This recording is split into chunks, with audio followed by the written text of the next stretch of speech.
2003 সালের 30শে নভেম্বর ছিল বেঙ্গালুরুর বাসিন্দা গিরিশ ও শুভার বাগদানের দিন। বাগদানের পর বিয়ের প্রস্তুতি শুরু হয়, কিন্তু এক মর্মান্তিক দুর্ঘটনা ঘটে। বাগদানের মাত্র 4 দিনের পরে যে পরিবারটি তাদের ছেলের বিয়ের স্বপ্ন দেখছিল, তারা তাদের ছেলের মৃতদেহ খুঁজে পায়।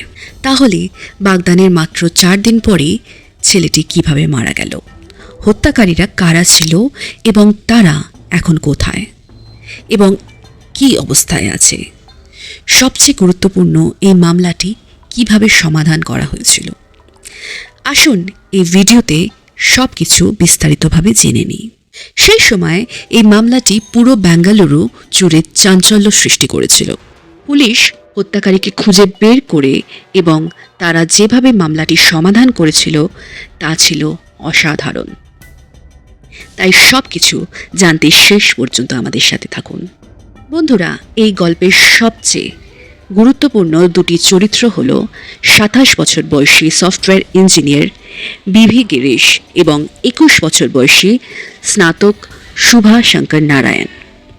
2003 সালে গিরিশ ইন্টেল কোম্পানিতে সফটওয়্যার ইঞ্জিনিয়ার হিসেবে কর্মরত ছিলেন। গিরিশ ও শুভার পরিবার উভয়ই তাদের বিয়ে দেওয়ার সিদ্ধান্ত নেয়।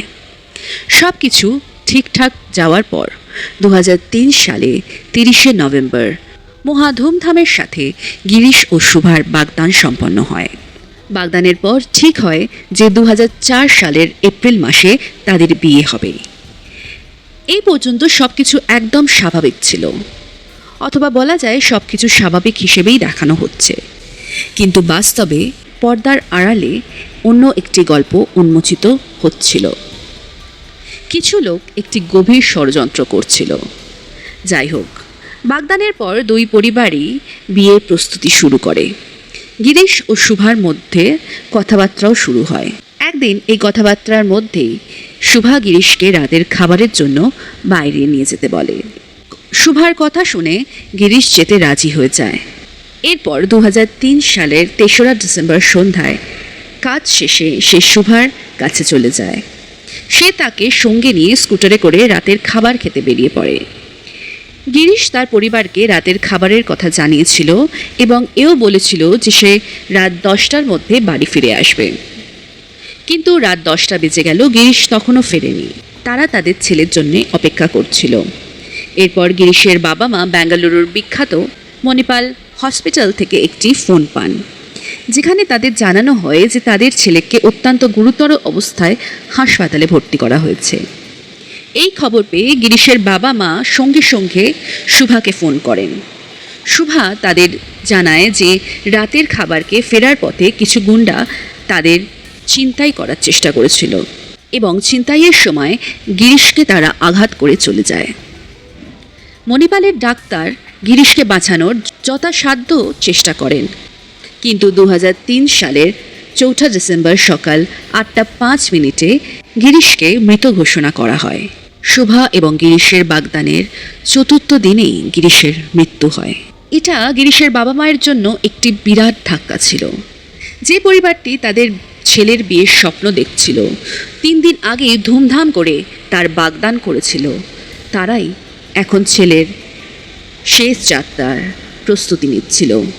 সেই একই দিনে 2003 সালের 4 ডিসেম্বর গিরিশের বাবা ভেঙ্কটেশ বিবেক নগর থানায় একটি এফআইআর দায়ের করেন। মামলা নথিভুক্ত করার পর পুলিশ দ্রুত তৎপর হয়ে ওঠে এবং তদন্ত শুরু করে। এই মামলায় পুলিশের কাছে একমাত্র সাক্ষী ছিল শুভা, যে ঘটনাটির সময় গিরিশের সঙ্গেই উপস্থিত ছিল। মামলা নথিভুক্ত করার পর পুলিশ প্রথমে শুভার জবানবন্দি রেকর্ড করে। তার জবানবন্দিতে শুভা জানায় যে তারা বেঙ্গালুরুর একটি দামি রেস্তোরাঁয় খাবার খেয়ে বাড়ির দিকে ফিরতে শুরু করে। পথে রিং রোডের এয়ার ভিউ পয়েন্ট পার হওয়ার সময় শুভা গিরিশকে সেখানে থামতে অনুরোধ করে।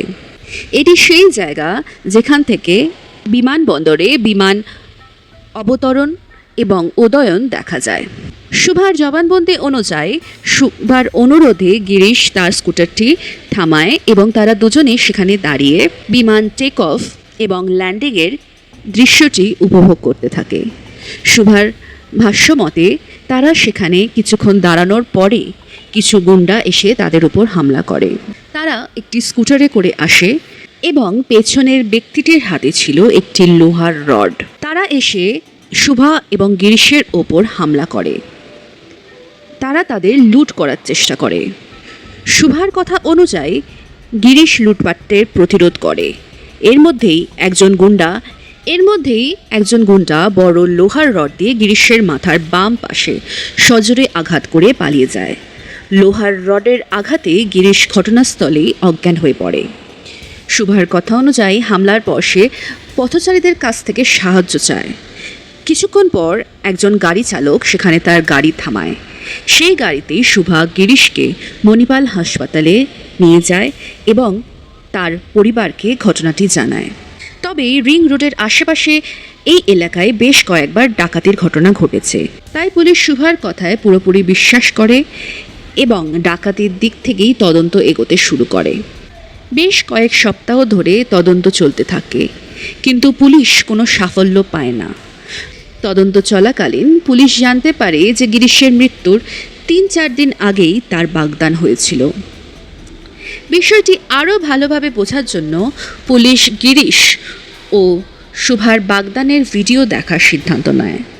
বাগদানের ভিডিওটি দেখার সময় একজন পুলিশ কর্মকর্তা লক্ষ্য করেন যে পুরো ভিডিও জুড়ে শুভাকে বেশ দিশাহারা ও বিষণ্ণ দেখাচ্ছে। তিনি আরও লক্ষ্য করেন যে হাসপাতালে এবং ময়নাতদন্তের সময় শুভার আচরণ নর্মাল ছিল না, একটু অন্যরকম ছিল। ভিডিওতে এটাও দেখা গেছিল যে শুভার পাশে যখনই গিরিশ বসছিল, শুভা একটু ইতস্তত বোধ করছিল। এই অদ্ভুত আচরণের কারণে প্রথমবারের মতো শুভার ওপর সন্দেহ যায়। তবে কোনো হঠকারী পদক্ষেপ নেওয়ার আগে পুলিশ তাদের তদন্তের পরিধি বাড়ায়। 2003 সালের দিকে মোবাইল ফোন আজকের মতো এত সহজলভ্য ছিল না এবং পুলিশের কোনো তদন্তে কল ডিটেলস বা সিডিআর পাওয়াও সাধারণ ব্যাপার ছিল না। তা সত্ত্বেও মামলাটি সমাধান করার জন্য পুলিশ শুভার কল ডিটেলস খতিয়ে দেখার সিদ্ধান্ত নেয়। শুভার কল ডিটেলস পাওয়ার পর দেখা যায় যে একটি নির্দিষ্ট নম্বরে অনেক কথা বলেছে শুভা। শুধু তাই নয়, ঘটনার দিন 2003 সালের 3রা ডিসেম্বর সে একটি নম্বরে অন্তত 80 বার ফোন করেছিল এবং শত শত মেসেজ পাঠিয়েছিল। পুলিশ যখন এই নাম্বারটির বিষয়ে তথ্য পায় তখন তারা জানতে পারে যে এটি অরুণ ভার্মা নামে একটি ছেলের। অরুণ ভার্মা সম্পর্কে আরও তথ্য প্রকাশ পায়, যা থেকে জানা যায় যে সে বিএমএস কলেজের প্রথম বর্ষের ছাত্র ছিল। সে শুভার থেকে 2 বছরের জুনিয়র ছিল। এরপর পুলিশ তথ্য সংগ্রহের জন্য কলেজে যায়। তদন্ত চলাকালীন তারা তাদের কিছু বন্ধুর কাছ থেকে জানতে পারে যে শুভা এবং অরুণ একে অপরের প্রেমে পড়েছিল। এই তথ্য সামনে আসার পর পুলিশ তাদের তদন্ত আরও এগিয়ে নিয়ে যায় এবং জিজ্ঞাসাবাদের জন্য কলেজ থেকে অরুণ ভার্মাকে আটক করে। তদন্ত চলাকালে অরুণ ভার্মা প্রকাশ করে যে তারা আসলে বন্ধু ছিল, কিন্তু গিরিশকে নিয়ে ঘটনার সাথে অরুণ ভার্মার কোনো সম্পর্কই ছিল না। এটাও প্রকাশ পায় যে ঘটনার দিন সে ব্যাঙ্গালোরে ছিল। তাছাড়া অরুণ ভার্মার বিরুদ্ধে পুলিশের কাছে আরও জোরালো প্রমাণের অভাব ছিল, তাই সন্দেহ থাকা সত্ত্বেও সংক্ষিপ্ত জিজ্ঞাসাবাদের পর তাকে ছেড়ে দেওয়া হয়। তবে পুলিশ তার ওপর নজরদারি চালিয়ে যায়। এই কৌশলটি মামলাটিকে একটি বড় অগ্রতির দিকে নিয়ে যায়। পুলিশ অরুণ ভার্মাকে থানা থেকে বেরোনোর অনুমতি দেওয়ার সাথে সাথেই অরুণ প্রথমে শুভার সাথে কথা বলে। পুলিশ সেটা থেকে বুঝতে পারে যে পুলিশের কাছ থেকে তারা কিছু একটা গোপন করছে। এরপর তারা শুভার ঘনিষ্ঠ বন্ধু এবং বিউটিশিয়ান সহ আরও বেশ কয়েকজনের সাক্ষাৎকার নেয়। শুভার বিউটিশিয়ান প্রকাশ করে যে বাগদানের আগে থেকেই শুভা সুখী ছিল না। সে এমনকি বাগদানের দিন এও বলেছিল যে বাগদান হলেও সে বিয়ে করবে না এবং অরুণের সাথে থাকার জন্য বিয়ের আগেই বাড়ি ছেড়ে চলে যাবে। অন্যরাও একই ধরনের কথা বলছিল। ঘটনাটি ঘটেছিল 2003 সালের 3রা ডিসেম্বর, আর এখন 2004 সালের জানুয়ারি মাস। এই মামলায় এখনও কেউ গ্রেফতার হয়নি। তবে বেশ কয়েকজনের জবানবন্দির পর শুভার ওপর পুলিশের সন্দেহ আরও গভীর হয় এবং একটি জোরালো তদন্ত শুরু হয়। এই তদন্ত চলাকালে শুভা অবশেষে একটি চাঞ্চল্যকর তথ্য প্রকাশ করে। শুভার প্রকাশ করা তথ্য অনুযায়ী সে অরুণ ভার্মার প্রেমে পড়েছিল এবং তাকে বিয়ে করতে চেয়েছিল, কিন্তু তার পরিবার এতে রাজি ছিল না। অন্যদিকে পরিবার যখন শুভার কথিত পরকীয়ার কথা জানতে পারে, তখন তারা গিরিশের সাথে তার বিয়ে দেওয়ার সিদ্ধান্ত নেয়। শুভার বিয়েটা পিছিয়ে দেওয়ার জন্য সম্ভাব্য সব রকম চেষ্টা করেছিল, কিন্তু পরিস্থিতি গড়িয়ে বাগদান পর্যন্ত পৌঁছে যায়। বাগদানের পর শুভা বিশ্বাস করতে শুরু করে যে বিয়েটা অনিবার্যভাবেই হবে, তাই সে এটা থামাতে তার প্রেমিক অরুণ ভার্মার সাহায্য চায়। অরুণ ভার্মা যখন কি করবে বুঝতে পারে না, তখন শুভা তার সাথে মুখোমুখি সাক্ষাৎকার করে। শুভা তার চাচাতো ভাই দীনেশ এবং দিনাকরণের কাছে পুরো ঘটনাটি খুলে বলে এবং তাদের সাহায্য চায়। দীনেশ তার বন্ধু ভেঙ্কটেশের সাথে বিকাশ ভার্মার পরিচয় করিয়ে দেয়। আসলে ভেঙ্কটেশ একজন স্থানীয় গুন্ডা হিসেবে পরিচিত ছিল এবং কিছু ছোটোখাটো গ্যাংও চালাতো। তারপর একদিন শুভা অরুণ ভার্মা, দীনেশ ও ভেঙ্কটেশকে বিএমএস কলেজে একসাথে বসে কথা বলার সময় গিরিশকে শেষ করে দেওয়ার সিদ্ধান্ত হয়। এই বৈঠকেই গিরিশকে হত্যার পরিকল্পনা করা হয়। প্রথমে অরুণ ভার্মা ও ভেঙ্কটেশ 2-3 দিন ধরে গিরিশের পিছু নেয়, কিন্তু নানা কারণেই তাদের পরিকল্পনা 3 বার ব্যর্থ হয়। বারবার ব্যর্থ হওয়ার পর অরুণ ভার্মা গিরিশকে ফাঁদে ফেলার জন্য শুভার সাহায্য নেয়। পরিকল্পনা অনুযায়ী শুভা গিরিশকে আমন্ত্রণ জানায়। ফেরার পথে শুভা একটি ষড়যন্ত্রের অংশ হিসেবে গিরিশকে একটি এয়ার ভিউ পয়েন্টের কাছে বিমান অবতরণ ও উদয়ন দেখার ভান করে থামতে বলে। শুভার চক্রান্ত সম্পর্কে অজ্ঞাত গিরিশ তার বাইক থামায় এবং সেখানে দাঁড়িয়ে বিমানটির অবতরণ ও উদয়ন দেখতে থাকে। শুভা দ্রুত অরুণ ভার্মা ও তার সহযোগীদের এই খবর দেয়। খবর পেয়ে অরুণ ভার্মা, দিনাকরণ এবং ভেঙ্কটেশ সবাই ঘটনাস্থলে এসে পৌঁছয়। যখন গিরিশ অন্য পাশে দাঁড়িয়ে দৃশ্য উপভোগ করছিল, তখন ভেঙ্কটেশ একটি বড় লোহার রড দিয়ে গিরিশের মাথায় আঘাত করে এবং তাকে অজ্ঞান করে দেয়। আক্রমণের পরপরই অরুণ ভার্মা, দিনাকরণ এবং ভেঙ্কটেশ পালিয়ে যায়। তারা চলে যাওয়ার পর শুভা কাঁদতে শুরু করে এবং পথচারীদের কাছে সাহায্য ভিক্ষা করে। তাদের মধ্যে একজন গাড়ি করে শুভা এবং গিরিশকে মানিপাল হাসপাতালে নিয়ে যায়। সে পুলিশকে ঘটনাটি জানায় এবং একটি মন গড়া গল্প বলে।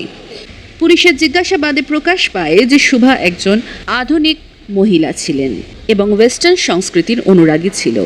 অন্যদিকে গিরিশ সাদামাটা জীবনযাপন করতেন এবং নাচতে, গাইতে, পার্টি করতে পছন্দ করতেন না। ক্লাব, পাব এবং মদের প্রতি গিরিশের কোনো আসক্তি ছিল না এবং সে এগুলোকে অত্যন্ত অপছন্দ করত এবং আপত্তি করত। এই সরলতার জন্য তাকে অপছন্দ করত শুভা। তার ভয় ছিল যে যদি সে গিরিশকে বিয়ে করে তবে তার জীবনও এইভাবেই সাদামাটা হয়ে যাবে। সে মরিয়া হয়ে তাদের বিয়ে আটকাতে চেয়েছিল। এরপরেই সে গিরিশকে হত্যা করার নৃশংস সিদ্ধান্তটি নেয়। এবার পুলিশ এই মামলার সূত্র ধরে 2004 সালের 25শে জানুয়ারি শুভা এবং তার প্রেমিক অরুণ ভার্মাকে গ্রেফতার করে। তার ভাই দিনাকরণ এবং দিনাকরণের বন্ধু ভেঙ্কটেশকেও পুলিশ সেই দিনই গ্রেফতার করে। তাদের সূত্র ধরেই পুলিশ হামলায় ব্যবহৃত লোহার রডটিও উদ্ধার করে। 2004 সালের 25শে ফেব্রুয়ারি মায়ো হল আদালতে বিচার শুরু হয়। তবে কিছুদিন পরেই মামলাটি স্থগিত হয়ে যায় এবং পুরো বিষয়টি চাপা পড়ে যায়। গিরিশের বাবা তার ছেলের জন্য ন্যায় বিচার পেতে একাই লড়াই চালিয়ে যান, কিন্তু এই মামলা 2-3 বছর ধরে কোনো শুনানি হয় না। এর মধ্যেই 2007 সালের 18ই ডিসেম্বর হঠাৎ হৃদরোগে আক্রান্ত হয়ে গিরিশের বাবা মারা যান। গিরিশের বাবার মৃত্যুর পর গণমাধ্যমে বিচার বিভাগের সমালোচনা শুরু হয়। এরপর 2007 সালের 29শে ডিসেম্বর একটি ফাস্ট ট্র্যাক আদালতে এই মামলাটির নিয়মিত শুনানি শুরু হয়। এরপর 3 বছর দীর্ঘ শুনানির পর 2010 সালের জুলাই মাসে গিরিশকে হত্যার দায়ে শুভাকে দোষী সাব্যস্ত করা হয়। অরুণ ভার্মা ও আরও দুজনকে যাবজ্জীবন কারাদণ্ড দেওয়া হয়। তাদের প্রত্যেককেই 50,000 টাকা জরিমানাও দেওয়া হয়। শুভাকেও আজীবন কারাবাসের দণ্ড শোনানো হয়। শুভার আইনজীবী নিম্ন আদালতের এই সিদ্ধান্তের বিরুদ্ধে হাইকোর্টে আপিল করেন। গিরিশের পরিবার সকল অভিযুক্তের ফাঁসি দাবি করেন। অন্যদিকে শুভা ও অন্যান্যরা এই রায়কে চ্যালেঞ্জ জানিয়ে হাইকোর্টের দ্বারস্থ হয়। কয়েক মাস শুনানির পর কর্ণাটক হাইকোর্ট নিম্ন আদালতের দেওয়া যাবজ্জীবন কারাদণ্ড বহাল রাখে। 4 জন অভিযুক্তকেই জেলে পাঠানো হয়। এখন এই মামলার বর্তমান অবস্থা সম্পর্কে বলতে গেলে, যদিও প্রত্যেকের যাবজ্জীবন কারাদণ্ড হয়েছিল, কিন্তু শুভা জেলে মাত্র 52 মাস কাটিয়েছিল। এরপর 2014 সালে সুপ্রিম কোর্ট শুভাকে জামিন দিয়ে দেয়। বর্তমানে শুভা জামিনে মুক্ত আছেন, আর বাকি অভিযুক্তরা এখনও জেলেই আছেন। বন্ধুরা, এই ঘটনাটি নিয়ে আপনাদের মতামত কী? এই ঘটনার আসল অপরাধী কে? শুভা এখন জামিনে মুক্ত, এই বিষয় নিয়েও আপনাদের মতামত আমাদের জানান। আর আমাদের পরিশ্রম যদি আপনাদের ভালো লাগে তবে অবশ্যই কমেন্ট বক্সে আমাদের জানাবেন। আর আমাদের চ্যানেল ক্রাইম টিভি বাংলাকে সাবস্ক্রাইব করে দিন। আর ভিডিওটিকে অবশ্যই লাইক, শেয়ার, সাবস্ক্রাইব এবং হাইপ করে দেবেন।